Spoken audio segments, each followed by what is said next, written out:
guys tu ni la kai ni nu cha kaung ge che monday tan ta he ken parlor ko hon hen na parlor ko hon hen ta he ka parlor a he lo lon ang ge sim de ta he sumen peta sang khat na sang khat sam kan man se se ong sang khat khat la he som chu sang khat na sang khat mo so ke na sang khat kan nei ta kha ve sam kan man se se ong ta sam ka kan te ta kha ve sam kan man se se sang khat khat la he ari sang nge bang nei te he wo kari chu sang di lo he tu lai parlor ho na phomai mai man phomai lo he mai su thing se se rong le zanga nga he sam kan he ha tho he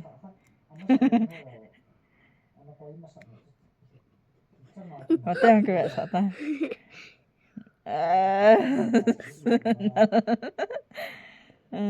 tai pi ni ke bol de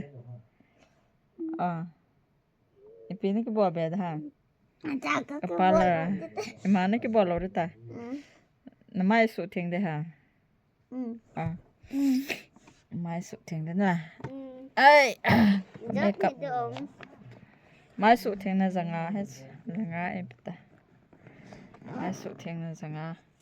okay zanga ka mo be sang khat tu ni tha sang khat la zanga ka lo do tai tu ni tha sang khat la zanga jen de ta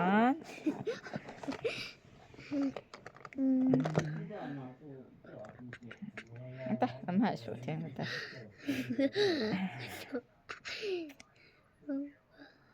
lup na chunga parlor ko hon he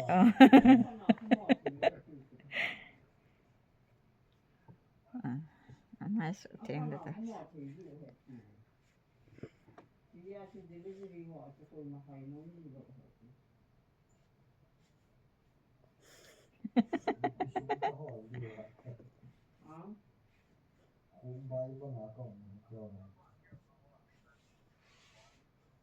okay wa ta mai su thing zo thing le bam khat ga ken sis ta he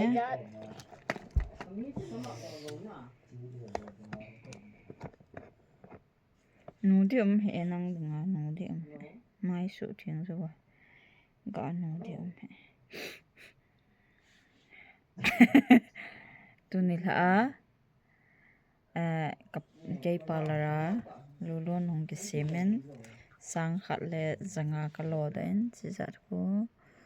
IPN sang khat le zanga ka lo den